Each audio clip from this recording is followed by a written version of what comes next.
માળિયા મિયાણા તાલુકાના બગસરા ગામથી વવાણિયા ગામને જોડતો તાજેતરમાં નવો રોડ બનાવવામાં આવ્યો છે, પરંતુ આ રોડ અત્યંત ગુણવત્તાવિહીન હોય તેવું ચિત્ર સામે આવ્યું છે।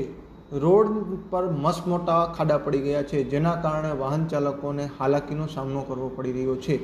ખાસ કરીને બગસરા ગામના તળાવ નજીક બનાવવામાં આવેલા નવા નાલા પાસે જીવલેણ ખાડા પડી ગયા છે અને નાલા સાઈડનો એક તરફનો રોડ અત્યંત નબળી ગુણવત્તાનો છે, જેના કારણે વાહન ચાલકો સાથે અકસ્માતો સર્જાય તેવી ભીતિ પણ ગામ લોકો સેવી રહ્યા છે। ગામ લોકોએ 5 થી 6 દિવસ પહેલા ગામના આગેવાનો અને તલાટી મંત્રીને ફોન કરી રજૂઆતો કરવામાં આવી। ઉચ્ચ અધિકારીઓ દ્વારા કોન્ટ્રાક્ટરને જાણ કરી છે, તેઓ દ્વારા રિપેરિંગ કરવામાં આવશે તેવી એકબીજા પર ખો રમી રહ્યા હોય તેમ ગામ લોકો જણાવી રહ્યા છે।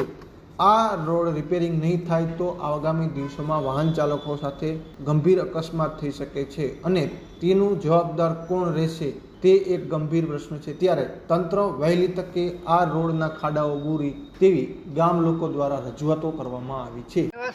અમારા ગામનો જે હમણાં રસ્તો બન્યો છે નવો, એમાં જે પુલિયો રહ્યો ને તળાવની આડ આગળથી પુલિયો તૂટી ગયો છે, પણ ગામના મોટરસાઇકલ વાળાને બધાને નીકળવામાં જીવને જોખમ હતો, પણ અમારા ગામ લોકોએ આ રસ્તો હાથે બંધ કરેલો છે પૂરીઓ, બરાબર।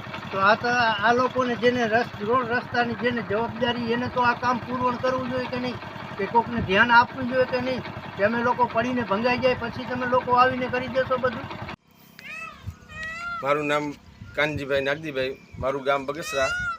બગસરાથી વવાણિયાથી બગસરા જોડતો રોડ ગામે રજૂઆત કરવા છતાં ખાડા પડી ગયો। ગામે રજૂઆત કરી, તંત્રને અનેકવાર રજૂઆત કરવા છતાં કોઈ તંત્રએ ધ્યાનમાં નહોતું। ગામ લોકોને સાથે રાખી અને જાતે મહેનત કરી અને ખાડો પૂર્ણ કરવામાં આવ્યો છે।